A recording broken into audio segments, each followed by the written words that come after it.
ചില ഇഷ്ടങ്ങളിൽ മനസ്സ് തുറന്ന് കരയാൻ പോലും പറ്റില്ല. ആഹാ, അതെന്ത് ഇഷ്ടാന്നല്ലേ. വേറൊന്നല്ല, നിങ്ങൾ നെറ്റി ചൊളിക്കണ്ട.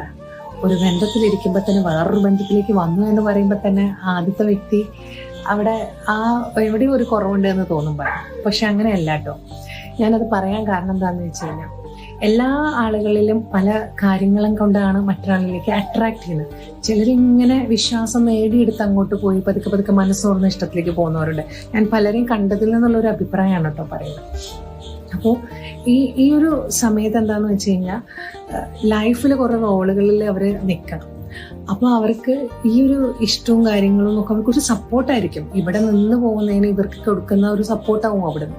എല്ലാറ്റിലും ഒരു സെക്ഷൽ റിലേഷൻഷിപ്പാണെന്ന് മാത്രം നിങ്ങൾ കരുതരുത്. അല്ലാത്ത ബന്ധങ്ങളിലത്തെ കാര്യം കൂടിയാണ് പറയുന്നത്. അപ്പോൾ ഇവർക്ക് കരയാൻ പറ്റുമോ, സങ്കടം പറ്റുമോ? അപ്പോൾ ആരും ഇല്ലാത്തപ്പോൾ വേണം ഇവർക്ക് കരയാൻ. അത്രമാത്രം ഇങ്ങനെ നിൽക്കുന്നുണ്ട് പല ബന്ധങ്ങളും.